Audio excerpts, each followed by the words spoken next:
Hello students, आज वाले lecture में हम पढ़ने वाले हैं कैलोरीमीटर के बारे में।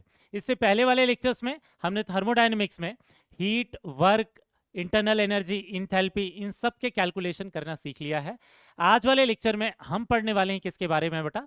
हम पढ़ने वाले हैं कैलोरीमीटर के बारे में। कैलोरीमीटर होते क्या हैं? एक्चुअल में कैलोरीमीटर ऐसे इक्विपमेंट्स हैं जिसकी हेल्प से हम हीट कैलकुलेट करते हैं। एक्चुअल में केमिस्ट्री में जो केमिकल रिएक्शंस होती हैं, उन केमिकल रिएक्शन में कितना हीट एब्जॉर्ब हुआ है या कितना हीट रिलीज हुआ है, उसकी जो वैल्यू है उसको कैलकुलेट करने के लिए प्रैक्टिकली जिस इक्विपमेंट को हम यूज करते हैं उसका नाम क्या होता है? कैलोरीमीटर। तो कैलोरीमीटर भी अलग अलग तरीके के होते हैं। आज के लेक्चर में दो तरीके के कैलोरीमीटर के बारे में हम जानेंगे। एक का नाम है बॉम्ब कैलोरीमीटर और दूसरा होता है कॉफी कप कैलोरीमीटर। एक्चुअल में दोनों कैलोरीमीटर के बारे में हम सीखेंगे, लेकिन डिटेल में हमें जो पढ़ना है वो क्या है बेटा? Bomb calorimeter. ठीक है, तो ये बॉम्ब कैलोरीमीटर ज्यादा हमें क्यों पढ़ना है, इसी पर बेस्ड न्यूमेरिकल हमें क्यों सॉल्व करने, क्योंकि यही सबसे ज्यादा एक्यूरेट वैल्यूज निकालने के लिए यूज होता है कि किसी भी रिएक्शन में एग्जैक्ट वैल्यू, मतलब बहुत ही ज्यादा एक्यूरेट वैल्यू, कितनी हीट एब्जॉर्ब हुई है, कितनी हीट रिलीज हुई है, इसको निकालने के लिए इस इक्विपमेंट को यूज करते हैं। ठीक है, तो इसके डिजाइन को पढ़ते हैं। एक्चुअल में बॉम्ब कैलोरीमीटर कहां पर यूज होता है? याद होगा हम लोगों ने ये पढ़ रखा था कि हीट अलग अलग कंडीशन में अलग अलग वैल्यूज निकल कर आती है हीट के लिए। जैसे हीट अगर कांस्टेंट वॉल्यूम वाली प्रोसेस में निकालेंगे तो अलग निकल कर आएगा, कांस्टेंट प्रोसेस वाली कंडीशन में अगर निकालेंगे तो अलग, कांस्टेंट प्रेशर वाली कंडीशन में अगर निकाल कर लाएंगे तो अलग निकल कर आएगा। ठीक है, तो एक्चुअल में जो बॉम्ब कैलोरीमीटर है ये बताता है हीट ऑफ रिएक्शन। ठीक है, ये क्या बताता है बेटा? हीट ऑफ रिएक्शन, लेकिन कौन सी कंडीशन पर? कांस्टेंट वॉल्यूम वाली कंडीशन पर। ठीक है, इसको ध्यान रखना है बेटा, ये बहुत ही इंपॉर्टेंट है। क्यों? क्योंकि बहुत सारे क्वेश्चन में आपको जो हीट का डाटा दिया हुआ रहता है उसके साथ ये दिया हुआ रहता है कि वो डाटा बॉम्ब कैलोरीमीटर से निकल कर आया। अगर वो बॉम्ब कैलोरीमीटर से निकल कर आया हुआ डाटा है, इसका मतलब वो क्या है? कांस्टेंट वॉल्यूम वाले पाथ को फॉलो करके निकाला हुआ डाटा है। समझ में आ गया? तो क्वेश्चन में वो कांस्टेंट वॉल्यूम वाला डाटा है, ये लिखने की जगह पर वो heat addition at constant volume है, ये लिखने की जगह पर इनडायरेक्टली ये लिख देता है कि वो जो डाटा है वो कहां से कैलकुलेट किया हुआ है? बॉम्ब कैलोरीमीटर से। तो ध्यान रखना है कि बॉम्ब कैलोरीमीटर में कौन सी वाली कंडीशन अप्लाई होती है बेटा? कांस्टेंट वॉल्यूम वाली कंडीशन अप्लाई होती है। समझ में आ गया इतना? अब इसके डिजाइन को समझते हैं। एक्चुअल में क्या होता है, ये जो बॉम्ब कैलोरीमीटर है इसका नाम बॉम्ब कैलोरीमीटर है क्यों? क्योंकि एक्चुअल में यहाँ क्या होता है, ये एक इस तरीके का स्टील बॉम्ब होता है। ठीक है ना, यहाँ एक स्टील बॉम्ब होता है जिसके अंदर रिएक्शन होती है, लेकिन उसके जब रिएक्शन अंदर रिएक्शन हो रही है तो उसका वॉल्यूम चेंज नहीं होगा। इसलिए हम क्या बोल रहे हैं, कौन सी कंडीशन पर ये वैल्यू देता है? कांस्टेंट वॉल्यूम वाली कंडीशन पर ये वैल्यूज देता है। ठीक है, तो ये एक स्टील बॉम्ब होता है। इस कैलोरीमीटर के डिजाइन में एक ये बड़ा सा ऐसा कंटेनर दिख रहा होगा, ये कैलोरीमीटर का आउटर एरिया हो गया। ठीक है, इसके अंदर क्या होता है? ये स्टील बॉम्ब होता है जिसके अंदर हम रिएक्शन कराते हैं। इस स्टील बॉम्ब के बाहर यहाँ पर वाटर भरा हुआ रहता है बेटा, यहाँ आपको लिखा हुआ दिख रहा होगा, ये वाटर भरा हुआ है। ठीक है, दो चीजें और लगी हुई होती है यहाँ पर। एक होता है स्टीरर। स्टीरर क्या हो सकता है? चीजों को मिक्स करने के लिए यूज होता है ताकि वो जो टेम्परेचर है वो यूनिफॉर्मली डिस्ट्रीब्यूट हो जाए। मतलब ये जो वाटर है जो यूनिफॉर्मली इधर उधर मिक्स हो जाएगा तो एकदम यूनिफॉर्म टेम्परेचर आ जाएगा उसका। ठीक है, इसीलिए। और टेम्परेचर मेजर करने के लिए यहाँ पर क्या रहता है? थर्मामीटर लगा हुआ रहता है, तो वाटर का कितना टेम्परेचर है ये मेजर करते हैं। अब यहाँ स्टील बॉम्ब के अंदर क्या होता है ये ध्यान से देखना। यहाँ पर कुछ ऐसी चीज रहती है जिससे हम स्पार्क प्रोड्यूस कर सकते हैं, जिससे हम रिएक्शन स्टार्ट कर सकते हैं। तो यहाँ पर फायरिंग लीड्स जो दिख रही होगी वो एक्चुअल में क्या होता है? वो सैंपल के कांटेक्ट में रहता है, जिससे वहां पर अगर थोड़ा भी स्पार्क आएगा तो वहां पर इजीली रिएक्शन स्टार्ट हो जाएगी। ठीक है, आपको क्या दिख रहा होगा? यहाँ पर कुछ सैंपल रखा हुआ है। ठीक है, यहाँ पर सैंपल रखा है जिसमें रिएक्शन करवानी है। और यहाँ पर इस पूरे चैम्बर के अंदर ये जो बॉम्ब होता है इसको स्टील बॉम्ब भी बोलते हैं। ठीक है, तो इसके अंदर क्या भरा हुआ रहता है? ऑक्सीजन भरा हुआ रहता है हाई प्रेशर पर। ठीक है, तो यूजुअली इसके अंदर कंबशन की रिएक्शन बहुत ज्यादा कराया जाता है। तो यह कंबशन की रिएक्शन की आसानी से किसके साथ हो जाएगी? O2 के साथ हो जाएगी। समझ में आया बेटा? अब इस पूरे प्रोसेस में क्या होगा, जैसे ही हम इस स्पार्क प्लग को ऑन करेंगे, स्पार्क जैसे ही होगा यहाँ पर क्या होगा? रिएक्शन शुरू हो जाएगी। जैसी रिएक्शन शुरू होगी, अगर ये एक्सोथर्मिक रिएक्शन है, ठीक है ना, अगर ये एक्सोथर्मिक रिएक्शन है तो वो क्या करेगा? हीट रिलीज करेगा। जो हीट रिलीज करेगा, ये तो स्टील का बना हुआ है, तो ये क्या करेगा? हीट को ट्रांसमिट कर देगा कहां पर? वाटर में। सराउंडिंग में लॉस नहीं हो पाएगा इस कंटेनर के बाहर, लेकिन वो जो स्टील बॉम्ब है उसके बाहर इजीली कहाँ चला जाएगा, हीट चला जाएगा। अब वो जो हीट है वो क्या करेगा, वो स्टील बॉम्ब का भी टेम्परेचर बढ़ाएगा, ये जो वाटर है उसका भी टेम्परेचर बढ़ाएगा। इनफैक्ट इसमें ये जो स्टीरर वाला जो मटेरियल है, ठीक है ना, ये जो चीज़ों को मिक्स करने के लिए जो यूज़ कर रहे हैं, वो भी थोड़ा ना थोड़ा हीट गेन करेगा, उसका भी टेम्परेचर बढ़ेगा। कहने का मतलब क्या होगा, एक टाइम होगा जिसमें वो एक्सोथर्मिक रिएक्शन ने जितना भी हीट रिलीज किया होगा वो हीट यूनिफॉर्मली डिस्ट्रीब्यूट हो जाएगा, और थर्मल इक्विलिब्रियम आने के बाद हम वो जो टेम्परेचर है वो थर्मामीटर का मेजर कर लेंगे। समझ में आया? तो एक्चुअल में इस बॉम्ब कैलोरीमीटर में क्या मेजर किया जाता है बेटा, टेम्परेचर मेजर किया जाता है कि इस रिएक्शन के होने के पहले उस थर्मामीटर में कौन सा टेम्परेचर था, और इस रिएक्शन के होने के बाद उस थर्मामीटर में कौन सा टेम्परेचर है। ठीक है, तो बाकी सारी चीजें हम कैलकुलेट करके लाते हैं, मेन चीज जो मेजर करते हैं वो क्या करते हैं, थर्मामीटर से टेम्परेचर मेजर करते हैं। ठीक है ना, और उस टेम्परेचर को मेजर करके हम हीट की वैल्यू निकालते हैं, उसी से फिर कांस्टेंट वॉल्यूम वाली कंडीशन पर हीट निकालते हैं और उसको कांस्टेंट प्रेशर वाली हीट में कन्वर्ट करते हैं। ठीक है बेटा, अब कैसे करते हैं यहाँ ध्यान देना। पहली चीज आपके लिए ये जानना जरूरी है बेटा कि इफ रिएक्शन एक्सोथर्मिक होगी, ठीक है ध्यान रखना, इफ रिएक्शन इज एक्सोथर्मिक, तो ऐसे केस में वो हीट रिलीज करेगा लेकिन वाटर का टेम्परेचर बढ़ेगा। ठीक है ना, वो तो हीट रिलीज करेगा लेकिन यहाँ पर क्या हो जाएगा, ये जो वाटर होगा या पूरा का पूरा जो कैलोरीमीटर होगा, क्योंकि सिर्फ वाटर का ही नहीं, उस कैलोरीमीटर के अंदर जितनी भी चीजें होती है, इस इक्विपमेंट को बोलते हैं कैलोरीमीटर, इस पूरे के पूरे कैलोरीमीटर का जो टेम्परेचर होता है वो बढ़ता है। ठीक है ना, क्योंकि वो हीट गेन कर रहा है इस रिएक्शन से जितनी भी हीट रिलीज हुई है उसको। ठीक है, वैसे ही इफ रिएक्शन इज एंडोथर्मिक, ठीक है ना, क्या बोला बेटा हमने, इफ रिएक्शन इज एंडोथर्मिक, अगर रिएक्शन एंडोथर्मिक है तो ऐसे केस में क्या हो जाएगा कि जो कैलोरीमीटर का जो टेम्परेचर है वो क्या हो जाएगा, कम हो जाएगा। कम क्यों हो जाएगा, क्योंकि वो जो रिएक्शन है वो एंडोथर्मिक है, कहने का मतलब वो हीट अब्जॉर्ब करेगा, तो सराउंडिंग में जितनी भी चीज़ है उनमें से हीट एक्सट्रैक्ट करके उसे अब्जॉर्ब कर लेगा। तो इसके सराउंडिंग में ये जो भी वाटर है, ये जो कैलोरीमीटर की जितनी भी चीज़ है उनका टेम्परेचर क्या हो जाएगा, कम हो जाएगा बेटा, ध्यान रखना है। ठीक है ना, इसमें टेम्परेचर क्या हो जाएगा, कम हो जाएगा। ठीक है, तो उसमें उसमें कैलोरीमीटर में टेम्परेचर थर्मामीटर में ज्यादा निकल कर आ रहा है या कम निकल कर आ रहा है, इससे हम ये भी बता सकते हैं कि रिएक्शन एक्सोथर्मिक है या फिर एंडोथर्मिक है। क्लियर है? अब यहाँ पर और एक चीज ध्यान देनी है कि यहाँ पर ये हीट एब्जॉर्ब करेगा, कौन हीट एब्जॉर्ब करेगा, वाटर हीट एब्जॉर्ब करेगा, या पूरा कैलोरीमीटर हीट एब्जॉर्ब करेगा अगर रिएक्शन हीट रिलीज करता है तो। समझ में आ गया? तो मान लेते हैं यहाँ कंबशन की रिएक्शन हो रही है, कंबशन की रिएक्शन हो रही है, किसकी कंबशन की रिएक्शन हो रही है, हम अज्यूम कर ले रहे हैं यहाँ पर कितना बेटा, 0.1 मोल या 0.01 मोल, क्योंकि वो एक्चुअल में अमाउंट बहुत कम रहता है, 0.0 मोल ऑफ सल्फर। ठीक है ना, 0.0 मोल ऑफ सल्फर, इसको हमने ले लिया है और इसका कंबशन करा रहे हैं, ये अज्यूम करके हम इसके कैलकुलेशन को समझते हैं बेटा। इस स्टेप को ध्यान देना है बेटा, अभी तक हमने जितने फॉर्मूले पढ़ रखे उन्हीं को यूज करेंगे, बहुत सिंपल से स्टेप है। ठीक है, 2-3 स्टेप में हम इनके कैलकुलेशन करेंगे, ध्यान देना।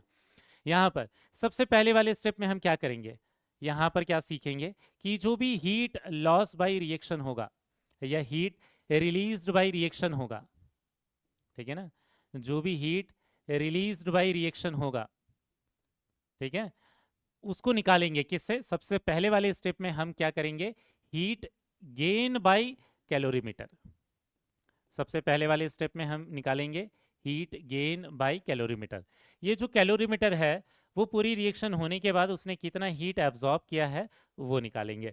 अब वो हीट का फॉर्मूला हम कौन सा यूज करेंगे बेटा, जो हम लोगों ने पढ़ रखा था, क्या चीज, heat capacity into delta T, याद है क्या बेटा? हमने स्पेसिफिक हीट कैपेसिटी के लिए भी फॉर्मूला पढ़ा था MS delta T, molar heat capacity के लिए भी फॉर्मूला पढ़ा था एनसी डेल्टा टी, और जब सिर्फ हीट कैपेसिटी दिया हुआ रहेगा तो उसके लिए भी एक फॉर्मूला पढ़ा था heat capacity into delta T. तो यहाँ पर ये जो हीट कैपेसिटी है बेटा, ये हीट कैपेसिटी किसकी होती है, ये कैलोरीमीटर की होती है। ठीक है ना, तो यूजुअली हमें इस पूरे के पूरा ये जो पूरा का पूरा जो कैलोरीमीटर होता है उसके हीट कैपेसिटी की वैल्यू पता रहती है, या प्रैक्टिकली उसकी हीट कैपेसिटी की वैल्यू हम निकालना भी सीखते हैं। वो उस हीट कैपेसिटी की वैल्यू उस कैलोरीमीटर के लिए कैसे निकलेगी, ये वाला पोर्शन हमारे प्रैक्टिकल का पार्ट भी है बेटा।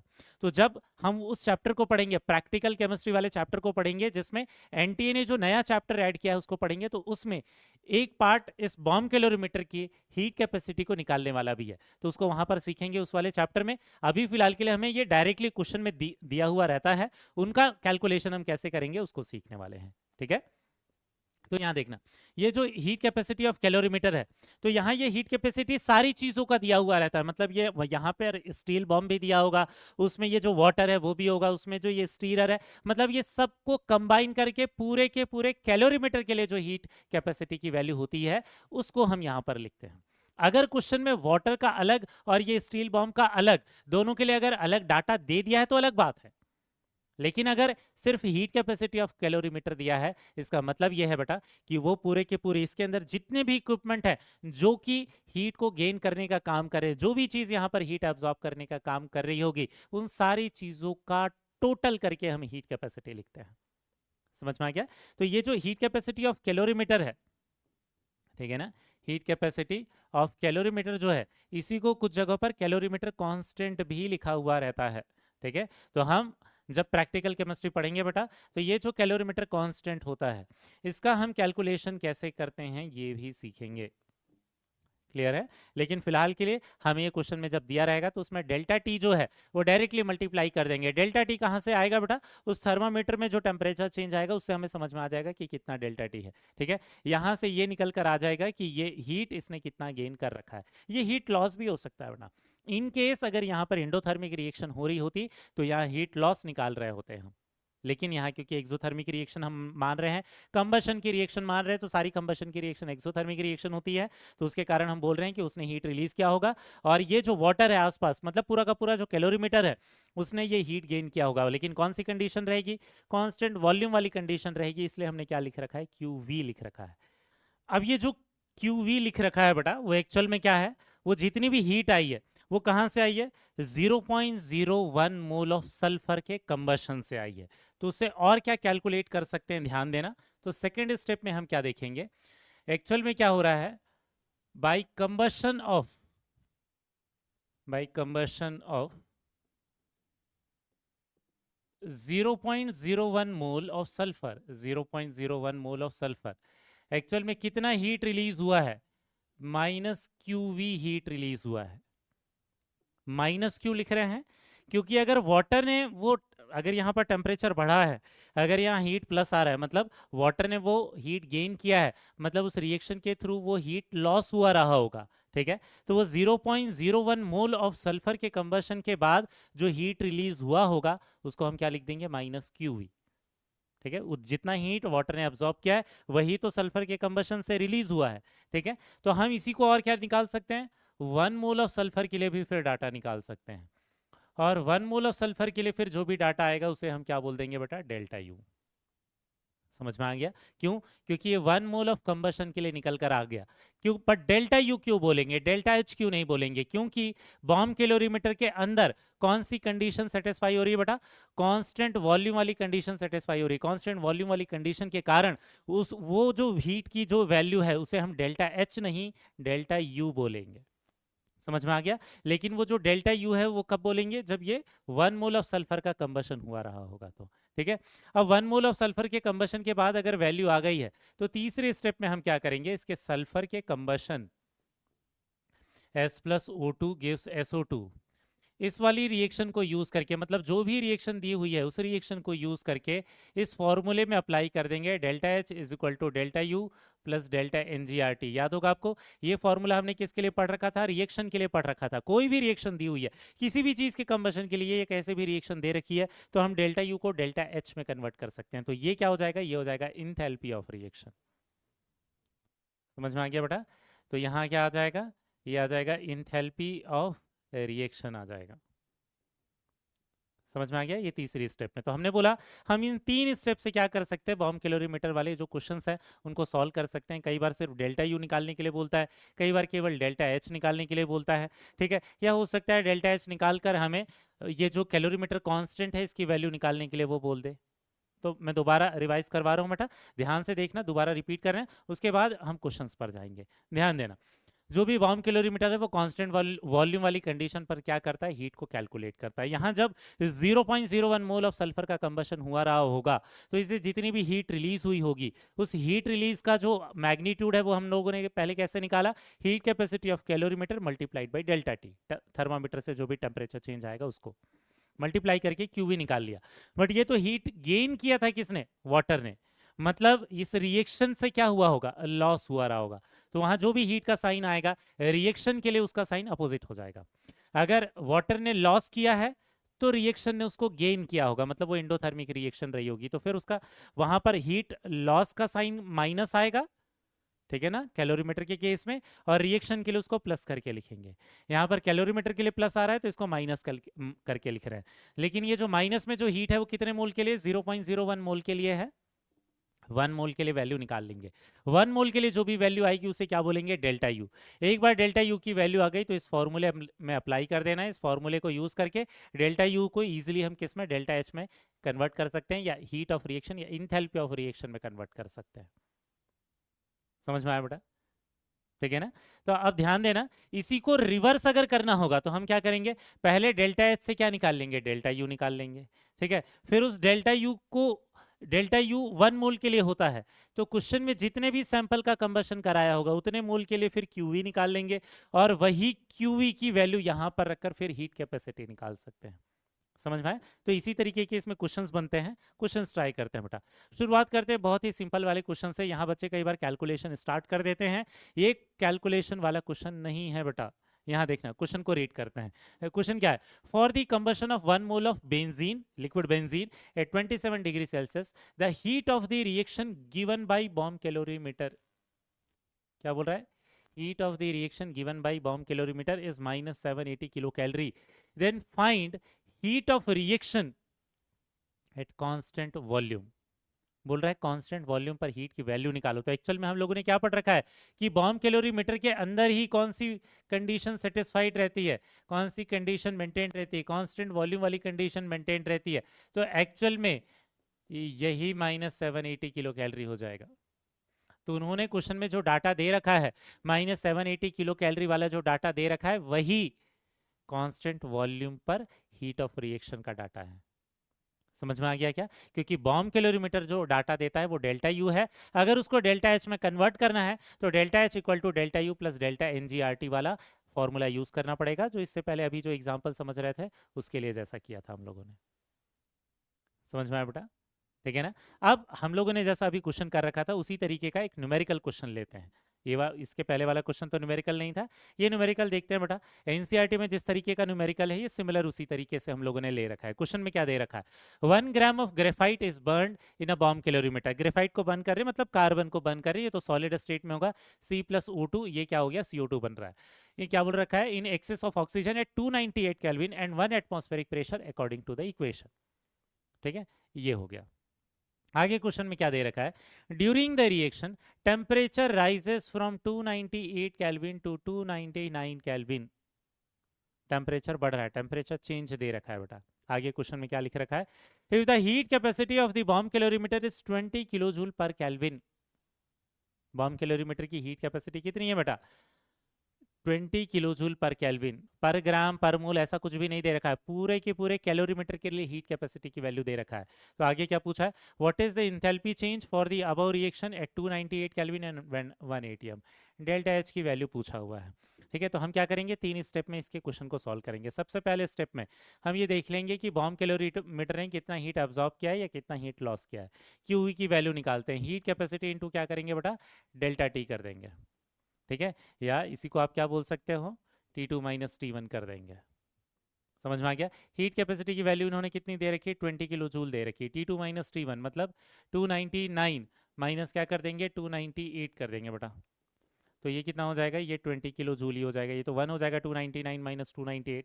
तो एक्चुअल में क्यू की वैल्यू क्या आ रही है, लेकिन ये पॉजिटिव आ रही है बेटा, यहाँ पर वैल्यू पॉजिटिव आ रही है। मतलब यहाँ इसका टेम्परेचर बढ़ रहा था, मतलब रिएक्शन कौन सी थी, एक्सोथर्मिक थी, मतलब रिएक्शन में हीट रिलीज हुई होगी, ठीक है। तो सेकेंड वाले स्टेप में हम क्या करेंगे, heat released by, heat released by, ये कितना दे रखा है, 1 ग्राम ऑफ ग्रेफाइट। 1 ग्राम मतलब 1/2 मोल ऑफ कार्बन। समझ में आ गया ना बेटा? इसका क्या दे रखा है? 1 ग्राम दे रखा है, तो 1 ग्राम है तो 1/2 क्या कर देंगे हम? 1/12 मोल आ जाएगा ये। ठीक है ना, given mass upon molar mass कर देंगे। तो 1/12 मोल ऑफ कार्बन से कितनी हीट रिलीज कर रहा है? 20 किलो जूल। तो इसको लिख देंगे -20 किलो जूल। समझ में आ गया? यहाँ वाटर ने अब्जॉर्ब किया रहा होगा, लेकिन रिएक्शन ने तो वो हीट रिलीज किया रहा होगा। ये -20 किलो जूल हो गया। तो 1 मोल के लिए, 1 मोल कार्बन के कंबशन के लिए जो भी वैल्यू आएगी उसे हम क्या बोल देंगे? डेल्टा यू बोल देंगे। तो अब अगर हम ध्यान से देखेंगे तो डेल्टा यू की वैल्यू एक्चुअल में कितनी हो जाएगी बेटा? -240 किलो जूल हो जाएगी। समझ में आ गया ना? तो हम इसे क्या बोलते हैं, को बोल सकते हैं -240 किलो जूल पर मोल बोल सकते हैं। 1/12 मोल के लिए -20, तो 1 मोल के लिए कितना? क्लियर हो गया? अब यहाँ पर तीसरे स्टेप में हम क्या करेंगे बेटा? इसके कंबशन की रिएक्शन अगर देखोगे तो इसके लिए हम क्या कर सकते हैं? ये वाला फॉर्मूला लगा सकते हैं, delta H is equal to delta U plus delta N G R T. अगर आप रिएक्शन में ध्यान से देखोगे तो वो कार्बन तो क्या है? सॉलिड है, तो डेल्टा एन जी की वैल्यू क्या है? 0 है। इसका मतलब डेल्टा एच इक्वल टू क्या हो जाएगा? डेल्टा यू निकल कर आ जाएगा। इसका मतलब इसकी वैल्यू कितनी हो जाएगी बेटा? -240 किलो जूल पर मोल हो जाएगी। समझ में आ गया ना? ये कितना हो जाएगा? -240 किलो जूल पर मोल निकल कर आ जाएगा। क्लियर हुआ? तो यही क्या हो जाएगा? इंथैल्पी ऑफ रिएक्शन हो जाएगा। डेल्टा एच की वैल्यू यही हो जाएगी। समझ में आ गया बेटा? तो बॉम्ब कैलोरीमीटर से जो डाटा निकल कर आता है वो क्या होता है? वो डेल्टा यू होता है, वो डेल्टा एच नहीं होता। ये अलग बात है कि कैलकुलेशन करने के बाद भी बहुत ज़्यादा डिफरेंस नहीं आएगा। अगर डेल्टा एन जी कुछ पॉजिटिव निकल कर आता है तो भी, निगेटिव आता है तो भी बहुत कम डिफरेंस आता है डेल्टा एच और डेल्टा यू में। लेकिन इससे जो एग्जैक्ट डाटा आएगा उसको हम डेल्टा यू बोल सकते हैं, डेल्टा एच नहीं। अप्रॉक्सीमेटली दोनों दोनों लगभग सेम ही रहते हैं, बहुत ज़्यादा डिफरेंस नहीं होता। ठीक है बेटा? तो ये इस तरीके से 3 स्टेप में हमें क्वेश्चन को सॉल्व करना है। ठीक। अब नेक्स्ट वाला न्यूमेरिकल इसी तरीके का ले लेते हैं, लेकिन थोड़ा सा डिफरेंस है। यहाँ क्या डिफरेंस है? अभी जो क्वेश्चन सॉल्व कर रहे थे हम लोग, वहां पर क्या ले रखा था हम लोगों ने? हीट कैपेसिटी पूरा का पूरा कैलोरीमीटर के लिए ले रखा था, वो क्वेश्चन में दे रखा था। लेकिन अब यहाँ पर कैलोरीमीटर कई बार क्या दिया हुआ रहता है? स्टील बॉम्ब के लिए अलग देता है, वाटर के लिए अलग देता है, तो दोनों को हमें ऐड करना पड़ेगा। ध्यान देना। क्वेश्चन रीड करते हैं पहले, क्या बोला हुआ है? 1 ग्राम सैंपल ऑफ ऑक्टेन, ठीक है, आगे क्या बोला है? Is burned in a bomb calorimeter containing 1200 gram of water. समझ में आ रहा है क्या? अब यहाँ अगर आपने ध्यान दिया तो यहाँ कैलोरीमीटर में अंदर कितना वाटर रखा हुआ है इसके बारे में भी डाटा दे रखा है। ये अंदर बॉम्ब तो रखा ही होगा, स्टील बॉम्ब, और इसके बाहर ये वाटर भी रखा हुआ है 1200 ग्राम। आगे क्या बोल रहा है? At an initial temperature of 25 degree Celsius. आगे क्या बोल रहा है? आफ्टर द रिएक्शन, मतलब कंबशन की रिएक्शन हुई रही होगी, the final temperature of water is 35 degree Celsius. आपको दिख रहा है टेम्परेचर बढ़ रहा है। टेम्परेचर बढ़ रहा है इसका मतलब रिएक्शन क्या हो गई? एक्सोथर्मिक रिएक्शन हो गई। ठीक है ना? आगे देखते हैं क्या बोल रखा है? The heat capacity of the steel bomb. अब ध्यान रखना, ये पूरा का पूरा कैलोरीमीटर के लिए नहीं दे रखा है बेटा। इन्होंने बोल रखा है कि ये जो स्टील बॉम्ब है, इस स्टील बॉम्ब के लिए जो हीट कैपेसिटी है वो कितना दे रखा है? 960 जूल पर डिग्री सेल्सियस। इस स्टील बॉम्ब के लिए दे रखा है। वाटर के लिए अलग से ऐड करना पड़ेगा हमें। आगे क्या बोल रखा है? The specific heat of water is 4.2 joule पर ग्राम डिग्री सेल्सियस। तो वैसे तो 4.184 होता है, इन्होंने डाटा अप्रॉक्स करके दे रखा है कि इसको यूज करना है। वाटर के लिए ये स्पेसिफिक हीट कैपेसिटी यूज करना है। Calculate the heat of combustion of octane at constant volume. Constant volume ही निकालने बोल रहा है, डेल्टा यू निकालने बोल रहा है, डेल्टा एच नहीं। मतलब तीसरे स्टेप पर जाने की जरूरत नहीं पड़ेगी। सबसे पहले पहले स्टेप में देखते हैं। पहले स्टेप में देखते हैं heat gain by calorimeter.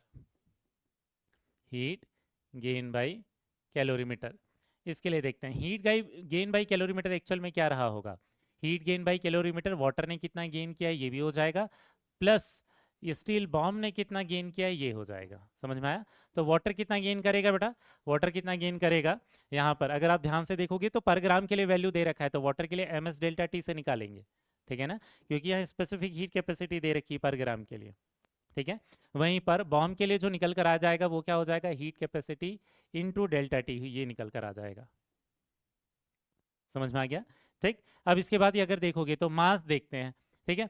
Mass of water, mass of water कितना बेटा? 1200 है। ठीक है? और स्पेसिफिक हीट कैपेसिटी 4.2 है। डेल्टा टी कितना दे रखा है? फाइनल माइनस इनिशियल, 35 माइनस 25 कितना हो जाएगा बेटा? ये 10 हो जाएगा। प्लस हीट कैपेसिटी किसका दे रखा है इन्होंने? स्टील बॉम्ब का दे रखा है। स्टील बॉम्ब का कितना दे रखा है? 960 दे रखा है। ये 960 हो गया, मल्टीप्लाइड बाई इसका टेम्परेचर कितना हो जाएगा? 10 डेल्टा टी। अब अगर इसको दोनों को ऐड कर देते हैं तो ये 42 हो जाएगा बेटा, 12 दूनी 24 की 4, 2 बचेगा, 12 चौ 48, और ये हो जाएगा 504, और ये हो जाएगा 00, 50400, यही हो जाएगा। और प्लस ये कितना हो जाएगा, 9600, ये हो जाएगा। अगर आप दोनों को ऐड कर दोगे तो एक्चुअल में कितना आ जाएगा बेटा, एक्चुअल में ये आ जाएगा 60,000 आ जाएगा, 60,000 आ जाएगा, मतलब कितना आ जाएगा, 60 किलो जूल आ जाएगा। 60,000 ये तो जूल में आया है, 60 किलो जूल लिख सकते हैं।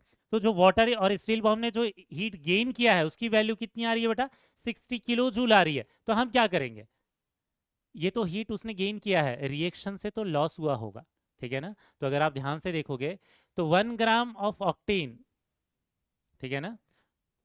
अब यहां देखना, सेकेंड वाले स्टेप को देखते हैं। 1 ग्राम ऑक्टेन C8H18, इसने जो रिलीज किया होगा वो कितना होगा, इसने जो रिलीज किया है वो है -60 किलो जूल, ठीक है। तो एक्चुअल में हमें 1 मोल के लिए निकालना है, किलो जूल पर मोल निकालना है। तो 1 मोल के लिए कितना हो जाएगा, 1 मोल मतलब कितना, 114 ग्राम, 12 96 और ये 18, ये कितना हो जाएगा 114 ग्राम। 1 मोल मतलब 114 ग्राम ऑफ C8H18। ये कितना रिलीज करेगा बेटा, ये रिलीज करेगा 114 इंटू -60 किलो जूल। तो इसका अगर डाटा निकालेंगे तो ये कितना हो जाएगा, 6 चौके 24, 2 बचा, 6 कम 6 और ये 8, 6 कम 6 और ये हो जाएगा 0, -6840 किलो जूल पर मोल। ये डाटा निकल कर आ जाएगा किसके लिए, ये निकल कर आएगा ऑक्टेन के लिए। लेकिन ये वाली वैल्यू जो है, इस वैल्यू को हम क्या बोलेंगे, डेल्टा यू। डेल्टा यू क्यों बोलेंगे बेटा, क्योंकि बॉम्ब कैलोरीमीटर से निकला हुआ डाटा है, इसको हमने डेल्टा एच में कन्वर्ट नहीं किया और हमें करने की जरूरत भी नहीं है, क्योंकि क्वेश्चन में क्या बोला हुआ था, एट कांस्टेंट वॉल्यूम ही निकालना है। क्लियर हुआ, समझ में आया, ठीक है। तो इस तरीके से हम क्या कर सकते हैं, जो डिपेंड करता है कि क्या पूछा है। अगर हमें डेल्टा एच पूछा होता तो हमें तीसरी स्टेप और फॉलो करनी होती, रिएक्शन को बैलेंस करना होता और फिर डेल्टा यू की हेल्प से डेल्टा एच को निकालना पड़ता। समझ में आया, ठीक है। और यहाँ पर पहले वाले इसमें दिख रहा होगा कि यहाँ +60 किलो जूल आया था, लेकिन हमने उसको माइनस लिखा क्योंकि रिएक्शन ने हीट रिलीज किया रहा होगा, ठीक। ये हो गया बेटा दूसरा क्वेश्चन। तीसरा क्वेश्चन देखते हैं। तीसरे क्वेश्चन में क्या दिया हुआ है, ध्यान से देखते हैं क्या बोला हुआ है। On burning a sample of benzoic acid C6H5COH whose enthalpy of combustion is -3201.25 kilojule per mole at 300 Kelvin, when 1.22 gram of benzoic acid is burned in the calorimeter, the temperature of the water and the calorimeter increases by 8 degree Celsius. मतलब पूरे के पूरे calorimeter का temperature कितने से बढ़ रहा है, 8 डिग्री सेल्सियस से बढ़ रहा है। आगे क्वेश्चन में क्या बोला है, using this data calculate the calorimeter constant for this calorimeter. अब आपको क्या दिया हुआ है, यहाँ इंथैल्पी की वैल्यू दे रखा है, उस इंथैल्पी की वैल्यू से हमें कैलोरीमीटर कांस्टेंट निकालना है, मतलब एक्चुअल में हीट कैपेसिटी ऑफ कैलोरीमीटर निकालना है। हम 3 स्टेप में सॉल्व करते थे बेटा, यहाँ पर देखते थे क्यूवी की वैल्यू, ये क्या हो जाएगी, heat capacity into delta T निकल कर आ जाएगी, यही करते थे हम, ठीक है। दूसरे स्टेप में क्या करते थे, ये जितने भी मोल के लिए हुआ है, जितने मोल के लिए भी डाटा दे रखा है ये QV होगा। 1 मोल के लिए जो डाटा निकल कर आता है ये क्या हो जाता है, डेल्टा यू हो जाता है। तीसरे स्टेप में क्या करते हैं, तीसरे स्टेप में delta H equal to delta U plus delta NGRT, इस वाले फॉर्मूले को यूज करके डेल्टा यू से डेल्टा एच निकाला करते थे। लेकिन अब यहाँ क्वेश्चन में क्या दे रखा है, डेल्टा एच दे रखा है और हीट कैपेसिटी ऑफ कैलोरीमीटर पूछा है, कैलोरीमीटर कांस्टेंट पूछा है, तो इसी को हम रिवर्स में लेकर जाएंगे। सबसे पहले क्या करेंगे, ये डेल्टा एच से पहले डेल्टा यू निकालेंगे, क्लियर है बेटा। फिर हम क्या करेंगे, उस डेल्टा यू को यूज करके, ये तो डेल्टा यू 1 मोल के लिए रहा होगा, 1 मोल के लिए निकल कर आया होगा, उसके लिए जितने भी मोल के लिए क्वेश्चन में डाटा दे रखा है उसके लिए QV निकालेंगे और उस QV की वैल्यू को यहाँ पुटअप करेंगे, डेल्टा टी पुटअप करेंगे और फिर क्या निकालेंगे, हीट कैपेसिटी ऑफ कैलोरीमीटर निकालेंगे। समझ में आ गया, मतलब इसी प्रोसेस को रिवर्स में लेकर जाना है। लेकिन हमें पहले क्या करना पड़ेगा, डेल्टा एच से डेल्टा यू कैलकुलेट करना पड़ेगा, ठीक है। तो उसके लिए पहले बैलेंस्ड इक्वेशन लिख लेते हैं। किसके लिए बैलेंस्ड इक्वेशन लिख लेते हैं बेटा, बेंजोइक एसिड। बेंजोइक एसिड होता है सॉलिड स्टेट में, तो सबसे पहले उसके लिए रिएक्शन लिख रहे हैं बेटा, ध्यान दे रहे हैं यहाँ पर, C6H5COH। बेंजोइक एसिड का फॉर्मूला क्या होता है, C6H5COOH, और ये कौन सा स्टेट में होता है, सॉलिड स्टेट में होता है। इसका जब कंबशन कराएंगे, किसी भी चीज का कंबशन कराएंगे ऑर्गेनिक कंपाउंड का, तो कार्बन और हाइड्रोजन हमेशा किस में कन्वर्ट होंगे, CO2 और H2O में कन्वर्ट होंगे। ठीक है, अब टेम्परेचर कितना दे रखा है, 300 केल्विन दे रखा है, तो हम इसको कौन सा लिक्विड स्टेट ले लेंगे, CO2 को गैसेस स्टेट ले लेंगे, ऑक्सीजन को गैसेस स्टेट ले लेंगे। बैलेंस करना पड़ेगा बेटा, ये 6 कार्बन और ये 7वां कार्बन COH का, ये हो जाएगा 7 CO2।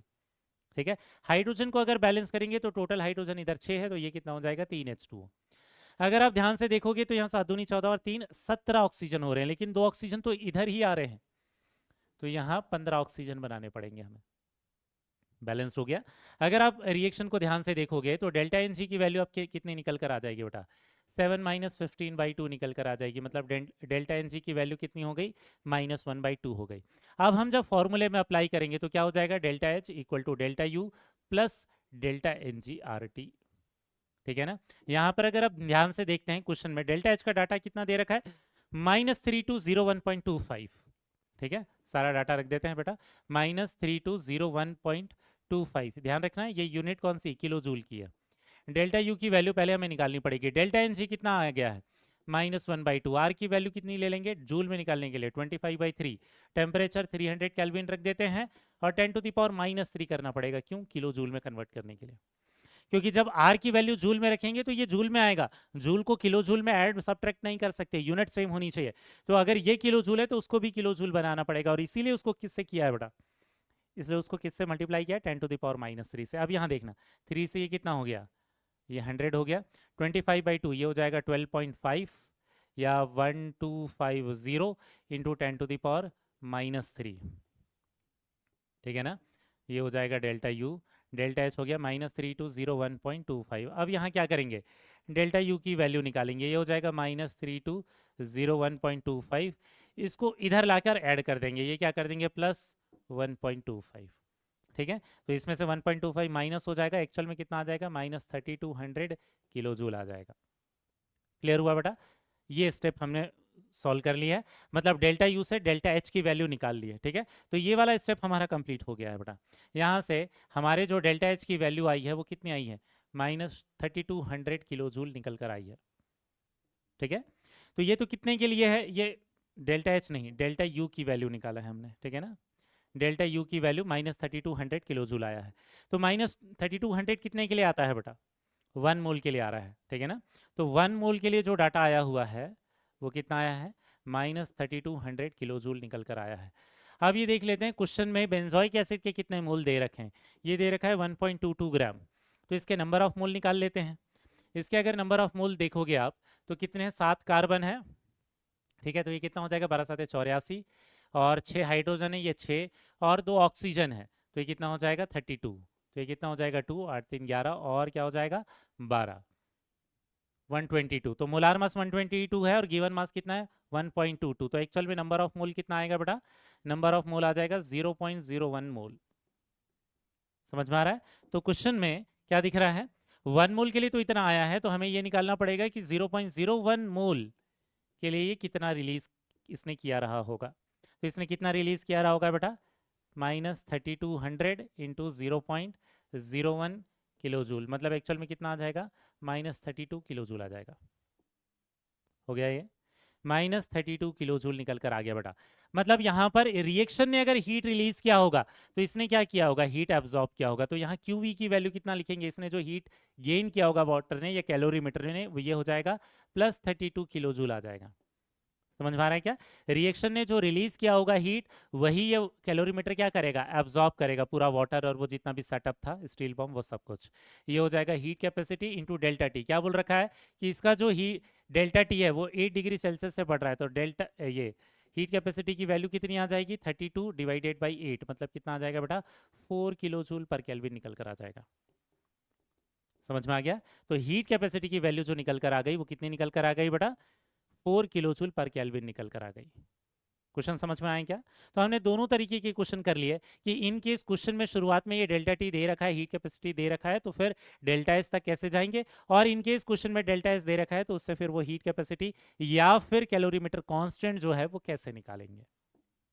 क्लियर हुआ, ठीक है, तो ये तो हो गया हमारा बाउम कैलोरीमीटर की थ्योरी और न्यूमेरिकल। सबसे लास्ट में एक और चीज के बारे में पढ़ लेते हैं बेटा, जिसका नाम क्या है, कॉफी कप कैलोरीमीटर। एनसीईआरटी में आपको इसका सिर्फ डायग्राम देखने को मिलेगा, 2-3 स्टेटमेंट देखने को मिलेंगे। उसका नाम भी उन्होंने पूरी तरीके से नहीं लिखा है कॉफी कप कैलोरीमीटर, इसीलिए क्योंकि ये बहुत ज़्यादा यूज नहीं होता। अगर एक्चुअल में ये कॉफी कप कैलोरीमीटर कौन सी कंडीशन पर कैलकुलेट करता है हीट बेटा? कांस्टेंट प्रेशर वाली कंडीशन पर, ठीक है ना, कांस्टेंट प्रेशर वाली कंडीशन पर ये कैलकुलेट करता है। तो फिर हम इसको बहुत ज़्यादा यूज़ क्यों नहीं करते? क्योंकि अगर आप इसके डिज़ाइन को देखोगे तो एक्चुअल में ये क्या होता है, पॉलीस्टाइरीन कप से बना होता है। पॉलीस्टाइरीन कप कैसा है? थर्मोकॉल देख रखा है क्या आपने?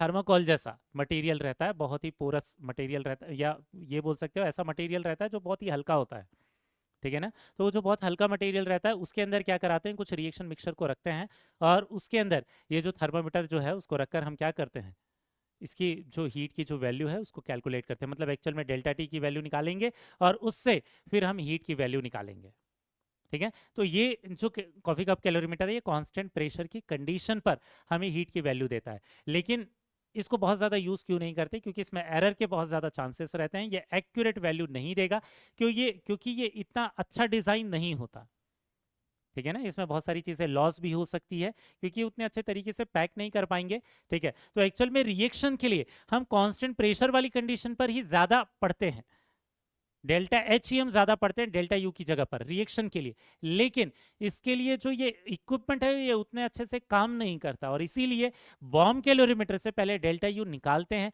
और फिर उसको डेल्टा एच में कन्वर्ट करते हैं, और फिर डेल्टा एच को ही ज्यादा यूज करते हैं कन्वर्ट करने के बाद, ठीक है बेटा।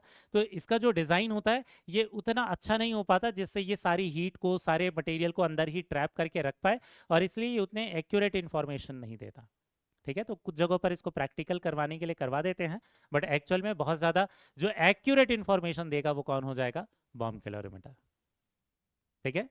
तो आज के लेक्चर में हमने जो ये जो 2 कैलोरीमीटर है उसको देख लिया है, स्पेशली बॉम्ब कैलोरीमीटर के जो न्यूमेरिकल्स हैं उनको सॉल्व करना सीख लिया है। नेक्स्ट वाले लेक्चर में हम पढ़ेंगे बेटा एडियाबेटिक प्रोसेस के बारे में, ठीक है।